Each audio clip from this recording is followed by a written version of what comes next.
1492, the collision that changed two worlds. Some dates become symbols, some dates become myths, and some dates become turning points that reshape the entire world. Welcome to the Untold Chronicles, a documentary series exploring the events, peoples, and collisions that shaped America and the modern world. For generations, one date has stood above almost all others. Many learned it as the year America was discovered. But America was not empty. Long before European ships appeared on the horizon, millions of people already lived throughout the Americas in diverse societies with their own histories, ambitions, and identities. So if America already existed, what really happened in 1492? Was it a discovery, an encounter? Or was it something far larger, a collision of worlds whose consequences would transform both hemispheres and reshape human history? Tonight, we explore one of history's greatest turning points, not as the discovery of a new world, but as the beginning of an extraordinary collision of worlds whose consequences still echo around us today. Everyone knows the date. For generations, it has been taught as one of the great beginnings of American history. The date appears in textbooks, it appears in paintings, it appears in memory.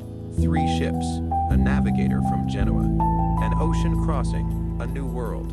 It is one of the most familiar stories ever told about the Americas. And yet, the more closely historians examine that story, the more complicated it becomes.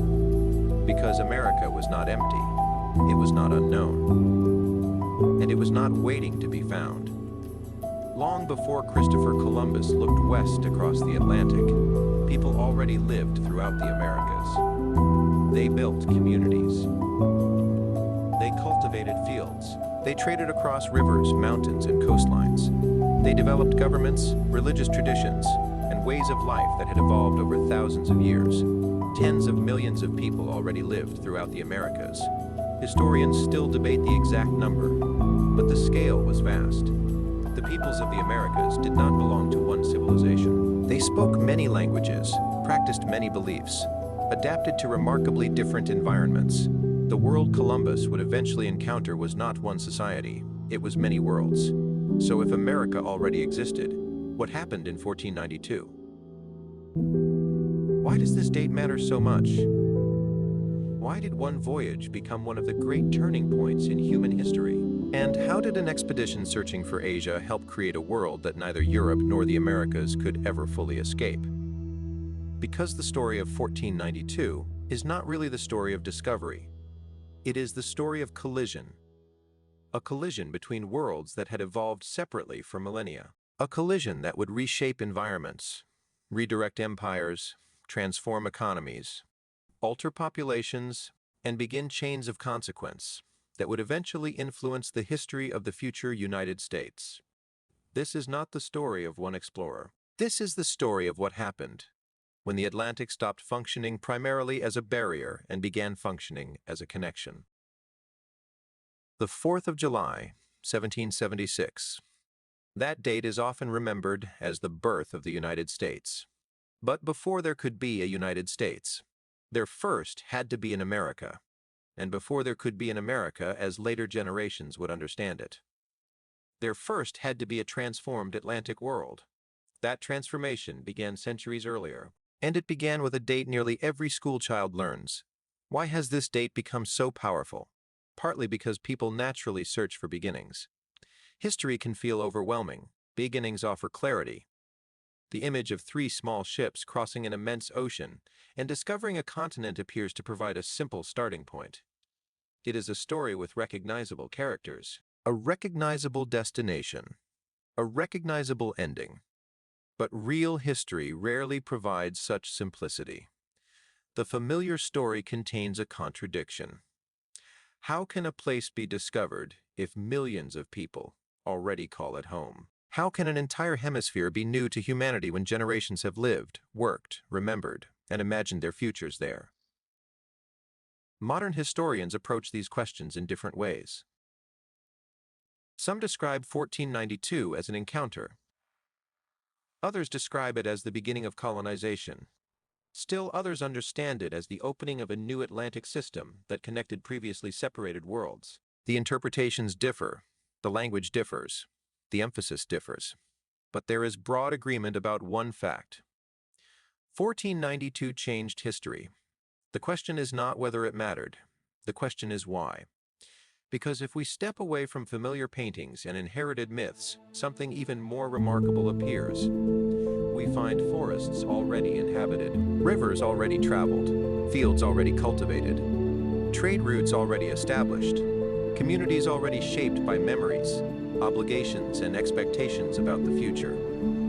We find places where children were learning the traditions of their communities, and elders were preserving histories passed across generations. This is one of the first great surprises of American history. America existed before America. The lands that would eventually become part of the United States already possessed deep human histories. And the Caribbean, the region where Columbus would arrive, was no exception. Its islands were inhabited, its coastlines were known. Its waters connected communities that had long traveled between them. Nothing about these places was empty. Nothing about them was waiting. And yet, somewhere beyond the horizon, another world was moving toward them. A world of competing kingdoms and expanding maritime horizons. A world searching for opportunity, wealth, prestige, and routes to distant markets. A world that did not know where it was going and could not possibly understand what it was about to change.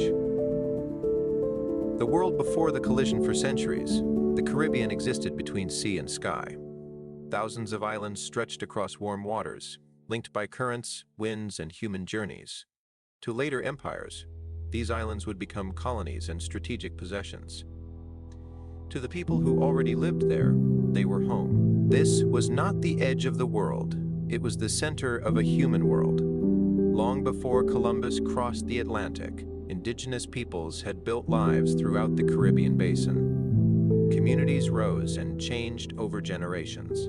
People farmed, fished, traded, married, migrated, and adapted to environments that ranged from low coral islands to mountainous landscapes covered in dense forests.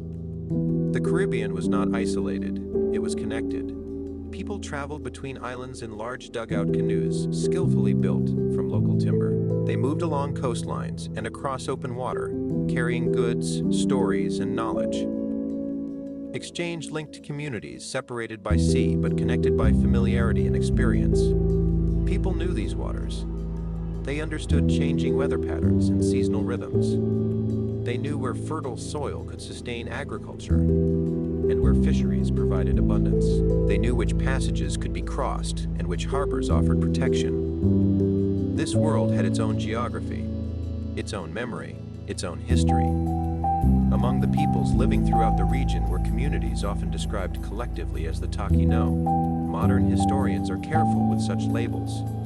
The Caribbean was diverse. Communities differed from one another in language, customs, local leadership structures, and relationships with neighboring peoples. The word Taino is useful, but like many historical categories, it simplifies a far more complicated reality. The people who lived here were not one single society. They were many communities connected by relationships, traditions, and exchange. That complexity matters because one of the oldest myths about the Americas is the idea that indigenous peoples formed one undifferentiated world. The historical evidence tells a different story. The Americas contained extraordinary diversity, and the Caribbean reflected that diversity. Across these islands, families cultivated crops adapted to local conditions. Cassava, processed from manioc roots and transformed into bread that could be stored and transported, became one of the foundations of everyday life in many communities. Farmers carefully managed their landscapes. Fishers understood the seas. Artisans crafted tools and objects suited to local environments. Children grew up learning the knowledge of their communities. Elders preserved memory. Leaders managed responsibilities and relationships. People laughed, worked, celebrated, grieved, planned for the future. In other words, they lived lives every bit as human and complex as those unfolding anywhere else on Earth. And the Caribbean itself formed part of something even larger. Far beyond these islands lay enormous continental worlds. Across North America, Central America, and South America, countless indigenous societies occupied deserts, forests, river valleys, grasslands, and mountains. The Caribbean was one region within a vast hemisphere of human civilizations. This is another of the great surprises of American history. Before Europeans crossed the Atlantic, the Americas already contained extraordinary human diversity on a continental scale. That reality is easy to forget, because later events cast such enormous shadows. When people think about the Caribbean of 1492, they often think about what happened next. But before there could be catastrophe, there was life. Before there could be empire, there were communities. Before there could be transformation, there was a world that already existed, and this perspective changes everything. To understand the consequences of contact, we must first understand what existed before contact. Otherwise, the scale of what followed becomes impossible to measure. How much changed after 1492? That question depends entirely upon understanding what came before, and what came before was substantial. The Caribbean was not an empty stage waiting for history to begin. History was already happening. Every fishing expedition, every canoe journey between islands, every cassava harvest, every exchange of goods, every marriage, every ritual, every decision made by leaders and communities. These moments formed part of an ongoing human story. No one living in these communities had reason to imagine that their world was approaching one of the great turning points in human history. The islands remained beautiful. The waters remained familiar. The seasons continued their ancient rhythms. Nothing in the landscape suggested that an age was ending. And yet, somewhere beyond the eastern horizon, another world was moving toward them. A world of competing kingdoms and maritime ambitions. A world searching for wealth, prestige, and routes to distant markets. A world that did not know where it was going, and could not understand the scale of the encounter that lay ahead. The people of the Caribbean did not know that ships were coming, and the people on those ships did not understand the world they were approaching. Both histories were moving toward the same horizon. Neither understood what the meeting would mean, and when they finally encountered one another, the consequences would extend far beyond these islands. The Atlantic itself was about to change. The voyage across the Atlantic, another world was changing.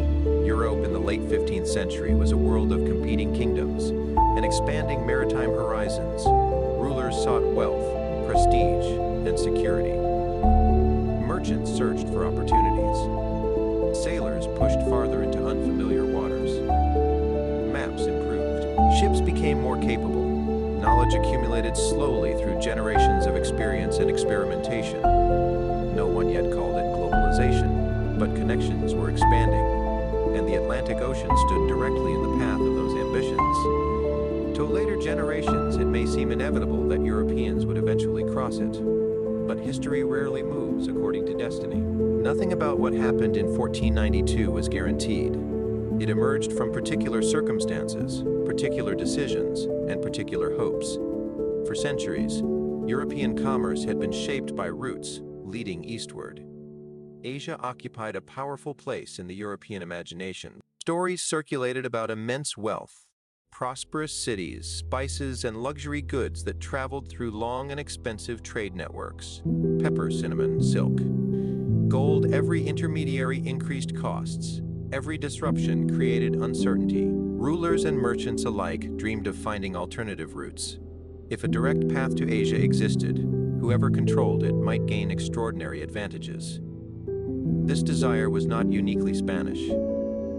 Across the Iberian Peninsula, maritime exploration was already underway. Portuguese sailors gradually pushed along the coast of Africa, gathering knowledge about winds, currents, and navigation. Their voyages demonstrated something important. The oceans could be crossed. The world might be larger than previous generations had imagined, and perhaps, with sufficient skill and determination, new pathways could still be found. Into this environment stepped Christopher Columbus. He was neither the first European sailor nor the first person to imagine long-distance oceanic voyages. He was, however, deeply convinced of one particular idea. He believed Asia could be reached by sailing west. Modern historians recognize that Columbus significantly underestimated the Earth's circumference and misunderstood the true distances involved. But Columbus himself did not know this. He believed his calculations. He believed he understood geography. And perhaps most importantly, he believed he could succeed. History often turns on moments when confidence and misunderstanding become intertwined. Columbus possessed both. He approached rulers with his proposal. Some declined. Others remained skeptical. The risks were substantial. Oceanic voyages were dangerous. Navigation remained uncertain. Ships were vulnerable to weather and supply limitations. No one could guarantee success. Eventually, Columbus gained the support of Ferdinand and Isabella, the rulers of Castile and Aragon. Why? The answer lies in a combination of factors: economic possibility, political competition, religious motivations, the pursuit of prestige. If Columbus succeeded, Spain might gain access to new trade opportunities and increase its influence in an increasingly competitive world. If he failed, the losses appeared comparatively limited. The potential reward seemed immense, and so preparations began. 3 ships. A relatively small expedition, an uncertain destination. To later generations, these ships would become symbols. At the time, they represented possibility and risk. One of history's great ironies is that people standing inside transformative events rarely understand their significance. The sailors preparing for departure did not believe they were changing the world. They believed they were attempting a voyage.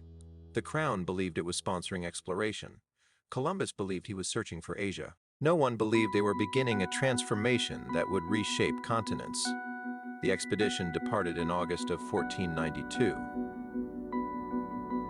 Ahead lay thousands of miles of ocean. Behind lay everything familiar. The Atlantic inspired both curiosity and fear. The ocean could be calm and beautiful. It could also be terrifying. Storms could emerge unexpectedly. Supplies could diminish. Ships could disappear. The horizon offered no assurances. The expedition moved southward to the Canary Islands, and then westward, carried in part by prevailing Atlantic trade winds that mariners increasingly understood and learned to exploit. Navigation remained an uncertain art. Sailors relied upon experience, estimates of distance and direction, observations of stars and instruments such as the magnetic compass. Days passed. Then more days. Water and sky. Sky and water. Again and again. The creaking of timbers became familiar. Salt air settled into clothing and skin. The horizon remained unchanged. The rhythms of the voyage became repetitive. And repetition can become its own kind of danger. Questions emerge. Doubts grow. What if there is nothing ahead? How long should they continue? How much farther can they safely travel? Historical accounts describe tensions aboard the expedition. Some details remain debated. The exact conversations are uncertain. The emotions of every participant cannot be reconstructed with complete confidence. But one reality is clear. This was a voyage into the unknown. Distance created anxiety. Time created uncertainty. And uncertainty created pressure. The Atlantic seemed endless. Night after night, the stars moved above the ships. Day after day, the horizon remained unchanged. The farther the expedition traveled, the farther it moved from certainty itself. And yet, Columbus continued. He believed Asia awaited. He believed success remained possible. It is tempting to view these moments with hindsight. We know something Columbus did not know. We know another world existed between Europe and Asia. We know the Caribbean lay ahead. We know the Atlantic was not an empty expanse separating known civilizations from unknown waters. It was an ocean leading toward other human worlds. But no one aboard those ships possessed this understanding. History sometimes advances through misunderstandings, and few misunderstandings have had consequences as enormous as this one. Then, after weeks at sea, everything changed. Land, at first, merely an interruption on the horizon, a shape, a possibility. uncertainty. The long voyage had reached something. For the sailors, relief must have been profound. For Columbus, the sight appeared to confirm his beliefs. He thought he had reached islands near Asia, but he had entered another world entirely. Historical evidence indicates that Columbus reached an island in the Bahamas known to its indigenous inhabitants as Guanahaní. He renamed it San Salvador. Yet even here, uncertainty remains. Scholars continue to debate which modern island corresponds to Guanahaní. The precise location remains contested. The larger historical significance does not. The people on those shores had never heard of Columbus. Their communities already possessed histories, relationships, and identities of their own. This moment reveals one of the greatest contradictions in American history. Columbus searched for Asia. He did not find Asia, yet his misunderstanding changed the world. The voyage intended to reach one destination and arrive somewhere else. And that mistake became one of history's turning points. Because beyond those shorelines lay communities that had never heard of Europe. And on those ships stood people who could not imagine the societies they were about to encounter. Both histories had reached the same horizon. Neither understood what would follow. The voyage had ended. The encounter was about to begin. The islands had always existed. The sea had always carried canoes. The beaches had always known the sound of waves and the movement of tides. But now something new appeared on the horizon. Wooden ships, tall masts, white sails, shapes unlike anything the people on shore had ever seen. And on those ships stood men looking back toward land with equal curiosity. History often remembers first contact as a single moment. In reality, it was a series of moments. Moments of observation, moments of hesitation, moments of interpretation, and moments of misunderstanding. The people who first saw one another on those shores had never shared a common history. They possessed different languages, different memories, different beliefs, different understandings of the world itself. Yet for a brief period, before larger systems of empire and colonization fully emerged, the encounter was defined largely by uncertainty. Who are these people?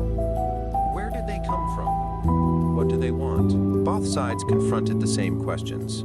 For indigenous communities, the strangers arriving from the sea represented something entirely unfamiliar. Who were they? Travelers, visitors, potential allies, potential threats. No historical source can completely recover the thoughts of every person who stood on those beaches.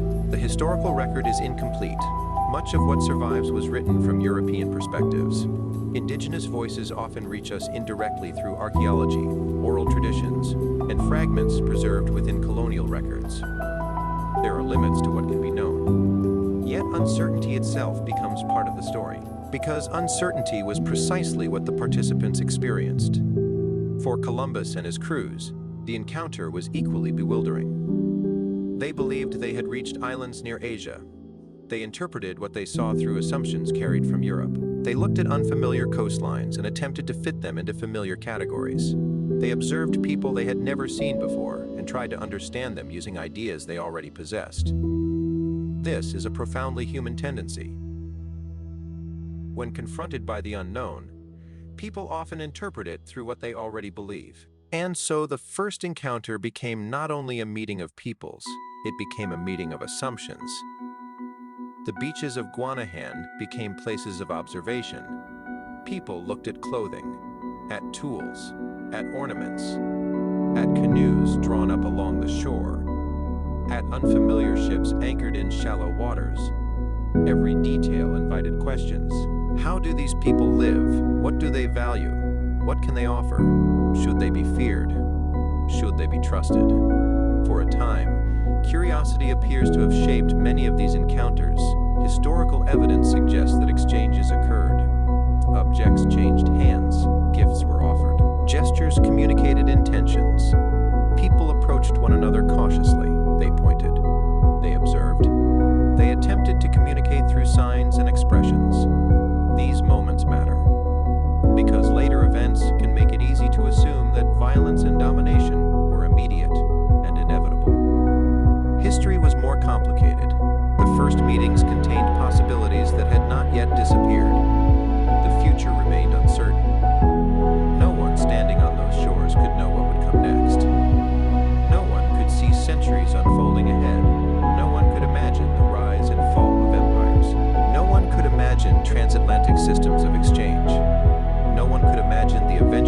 emergence of the United States. History had not yet revealed itself. It remained hidden inside ordinary moments, a gesture, an exchanged object, a shared curiosity, a conversation conducted without common words. This is one of history's great contradictions. The encounter that would transform continents began with human beings simply trying to understand one another. And yet, understanding proved difficult. The barriers were enormous. Language could not be shared easily. Beliefs could not be explained easily. Intentions could not be interpreted with certainty. Each side possessed knowledge, the other lacked. Each side carried assumptions that shaped perception. Each side saw only fragments, and fragments can be dangerous, because misunderstanding does not remain neutral. It influences decisions. It shapes expectations. It creates opportunities. And it creates risks. Columbus believed he had reached islands associated with Asia. That misunderstanding influenced everything that followed. The people he encountered became part of a mental map that did not correspond to reality. The landscapes before him remained partially hidden because he believed he already understood them. But the indigenous communities of the Caribbean were also confronting mysteries. Who exactly were these strangers? Would they depart? Would they return? Why had they arrived? What kind of world existed beyond the eastern horizon from which they had emerged? Questions multiplied. Answers remained scarce. And behind those unanswered questions stood a reality no one could perceive. The encounter was larger than anyone involved understood. Far larger. The first meetings did not simply connect individuals. They connected histories that had evolved separately for thousands of years. The scale of that transformation remained invisible. The people on those beaches could see ships. They could see one another, but they could not see the Atlantic world beginning to take shape around them. They could not see the systems of exchange and competition that sustained contact would gradually create. They could not see the long chains of consequence that future generations would inherit. The encounter itself occupied only a small space in time. A few days. A few meetings. A handful of exchanges. But it initiated relationships whose consequences would unfold through sustained contact in the years and decades ahead. And this is why first contact matters, not because one side discovered the other. Neither side discovered humanity. Both sides encountered humanity. The significance lies elsewhere. For thousands of years, the Atlantic had largely separated these worlds. Now, it connected them. And once those connections existed, they would continue to deepen. The encounter remained uncertain. Its meaning remained unclear. Its consequences remained hidden. But history had crossed a threshold. The collision had begun. The collision of worlds, the first meetings, had been moments of uncertainty. But uncertainty rarely remains unchanged. Human encounters generate consequences. And some encounters generate consequences so vast that they alter the course of history itself. The meetings in the Caribbean became one of those encounters. The ships did not simply arrive and depart, they returned. And with each return, the relationship between Europe and the Americas became deeper, more complicated, and increasingly unequal. The Atlantic was no longer merely an ocean. It had become a corridor for movement, a corridor for ambition, a corridor for transformation. The initial encounters gradually expanded into larger projects. Claims were made, territories were identified, settlements began to appear. The islands that had long been home to indigenous communities increasingly became objects of imperial interest. This process did not happen all at once, nor did it unfold according to a single plan. History is rarely so orderly. Different individuals pursued different objectives.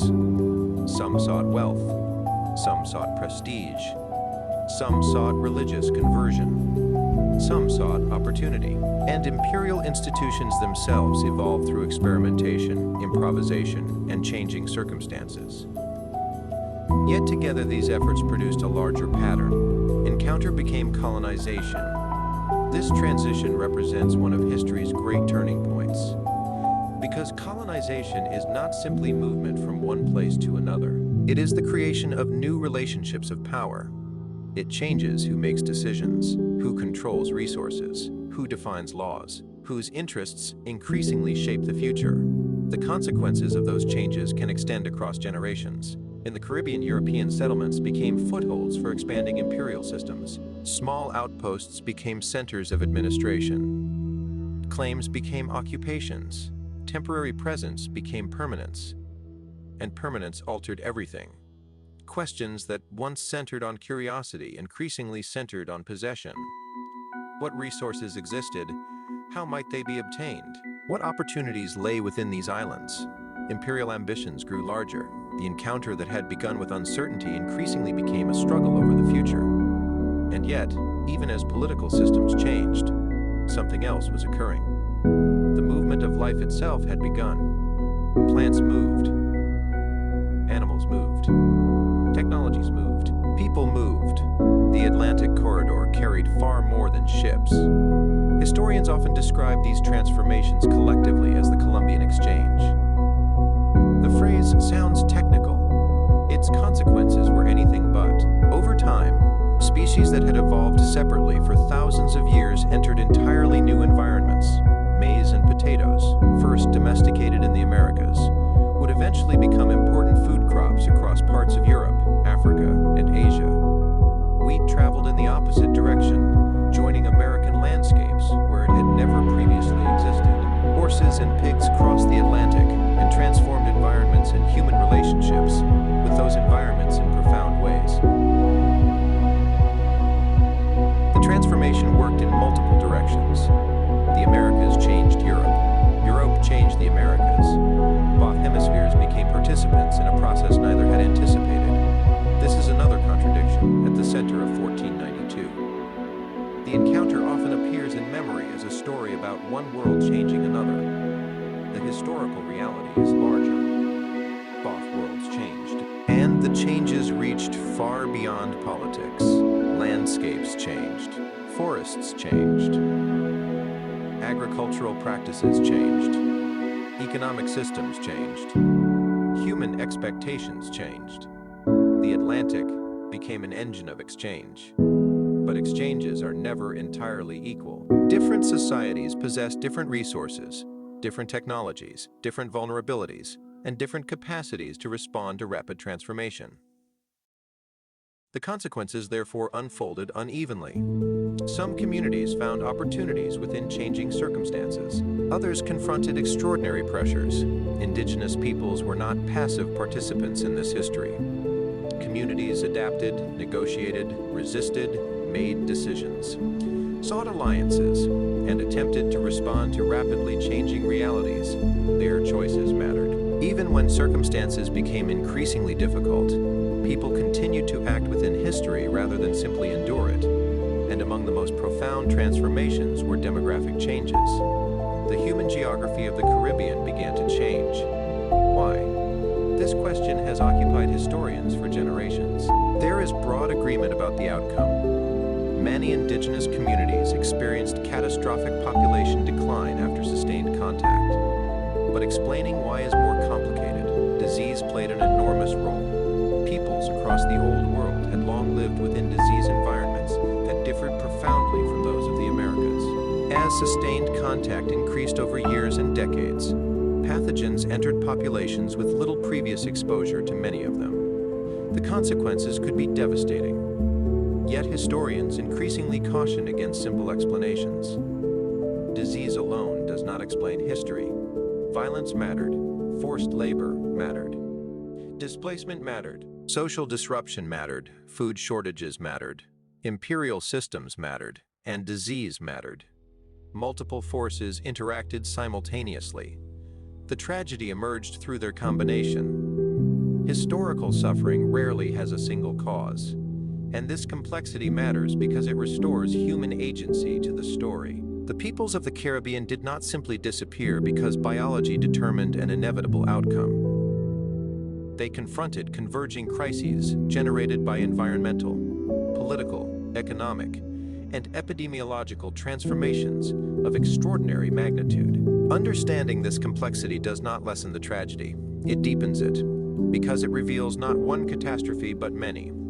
and all of them were unfolding within an increasingly connected Atlantic world. The scale of these changes is difficult to comprehend. A voyage intended to reach Asia had triggered transformations across continents. A handful of ships had initiated exchanges involving ecosystems, economies, empires, and populations. The encounter had become a system, and systems possess momentum. The more people crossed the Atlantic, the more connections emerged. The more connections emerged, the more consequences followed. The Atlantic increasingly functioned as a single historical space. Ideas moved across it, resources moved across it, institutions moved across it. Human lives became tied to events occurring thousands of miles away.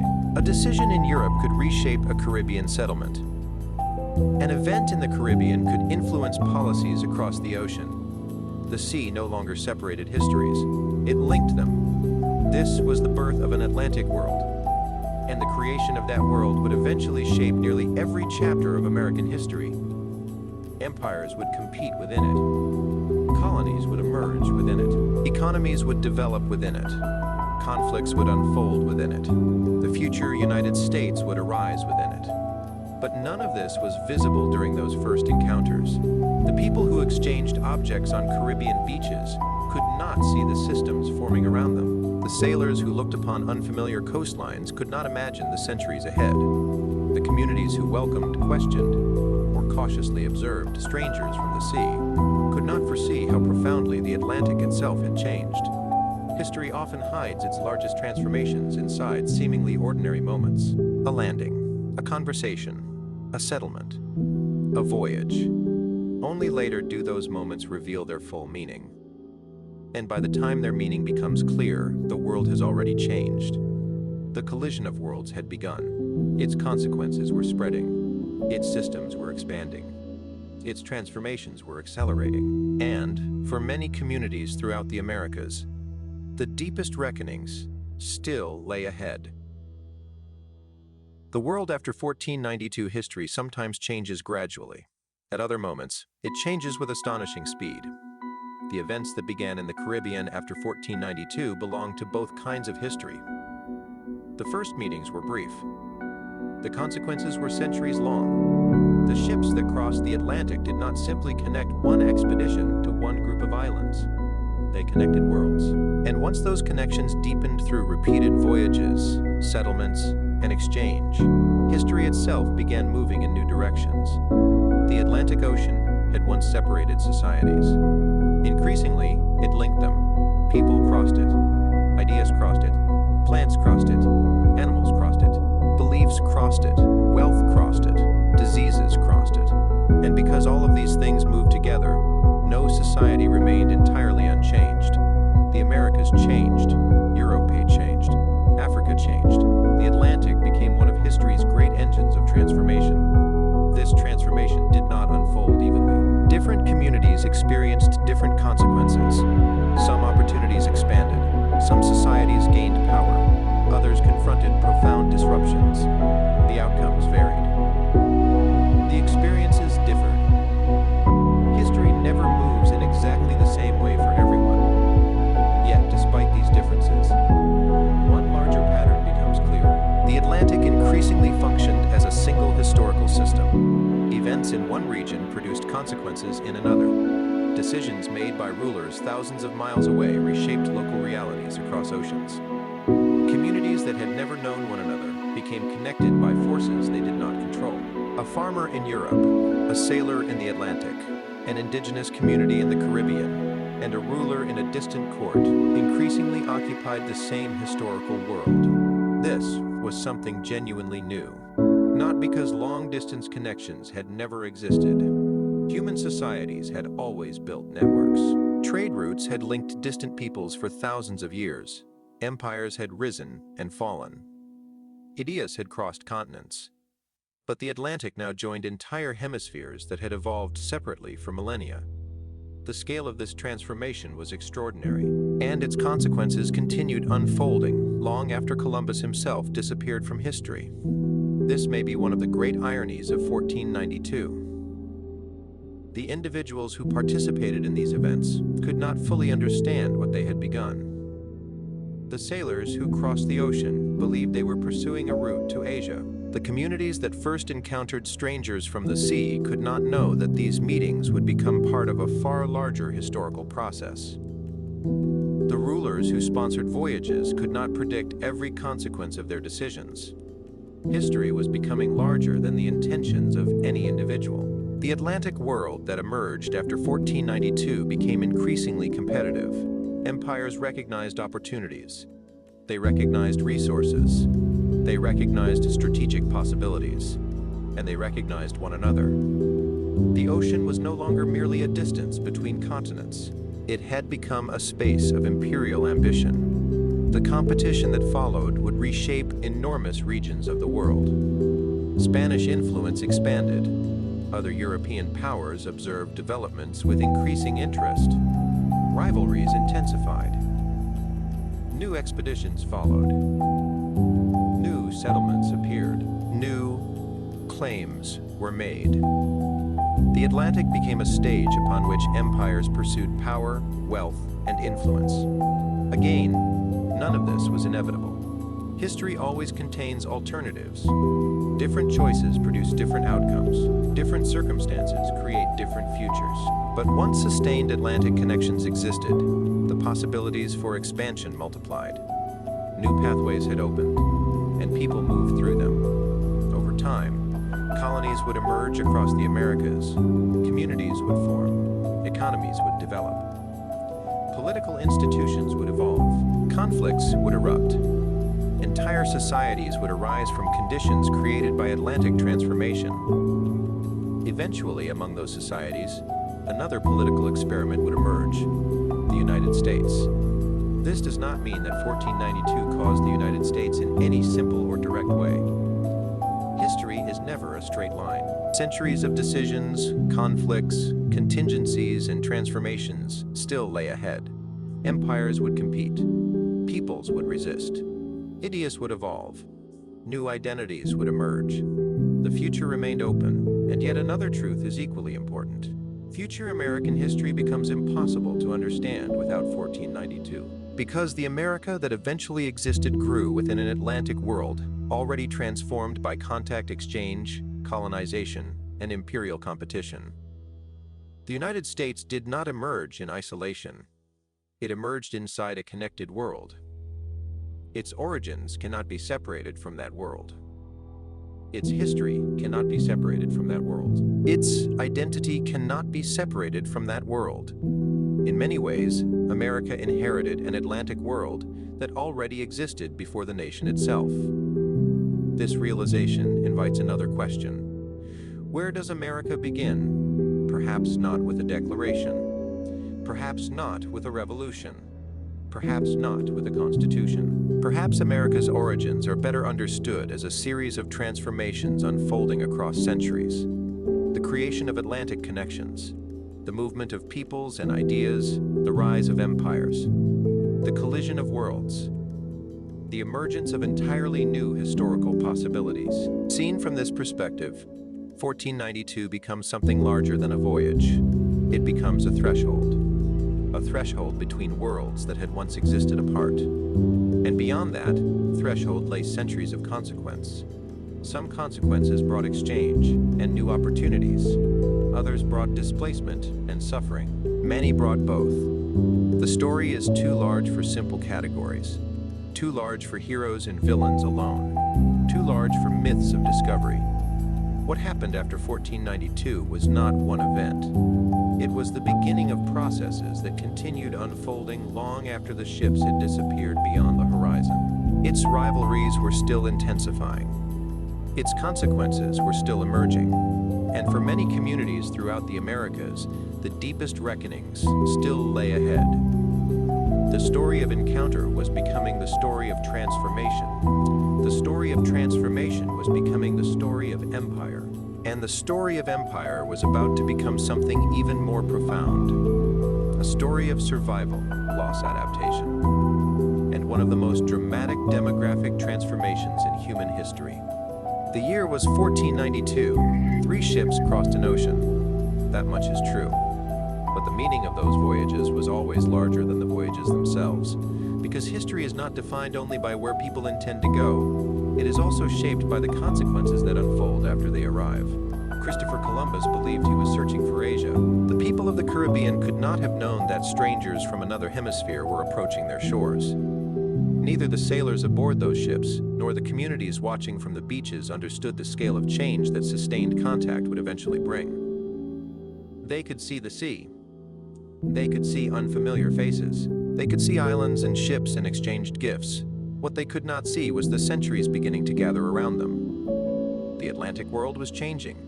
Its connections were deepening. Its systems were expanding. Its consequences were only beginning. This is why 1492 matters. Not because America was discovered. America was already inhabited. Its lands already possessed histories. Its peoples already possessed memories, identities, relationships, and futures of their own. The significance of 1492 lies elsewhere. It lies in transformation. The encounter became exchange. The exchange became systems. And from those transformations emerged entirely new historical possibilities. The America that would eventually exist was not born in a single moment. It emerged from long chains of consequence already in motion. Its origins stretch across oceans, across encounters, across misunderstandings, across choices made by countless individuals and communities, across collisions between peoples who never intended to create the same future. This may be the deepest lesson of 1492. History often changes long before anyone recognizes that it has changed. The people standing on Caribbean shores could not foresee the imperial rivalries that would spread across the Atlantic. The sailors looking toward unfamiliar islands could not imagine the societies that would one day emerge from these connections. The future remained unwritten. Other choices remained possible. Other paths still existed. Yet the conditions of history had changed. The Atlantic had become a shared historical space. And within that new world, transformations accelerated. The next chapter would not be defined by one force alone. Disease would matter, empire would matter, violence would matter, forced labor and displacement would matter. So would resilience, so would adaptation. So would the choices made by indigenous communities struggling to preserve their societies and navigate circumstances unlike any they had previously known. The story ahead is therefore not simply one of loss. It is also a story of endurance, of survival, of peoples responding to extraordinary upheaval with creativity, resistance, adaptation, and persistence. Yet the scale of the demographic transformation that followed remains one of the most profound in human history. Entire societies would confront converging crises. Communities would be reshaped. Political worlds would change. Human geographies would be transformed. And throughout these transformations, indigenous peoples would continue to act, adapt, and endure. America itself emerged from these long and difficult processes. Not from one voyage, not from one decision, not from one beginning, but from centuries of consequences unfolding across an increasingly connected Atlantic world. The collision of worlds had begun. Its deepest reckonings still lay ahead.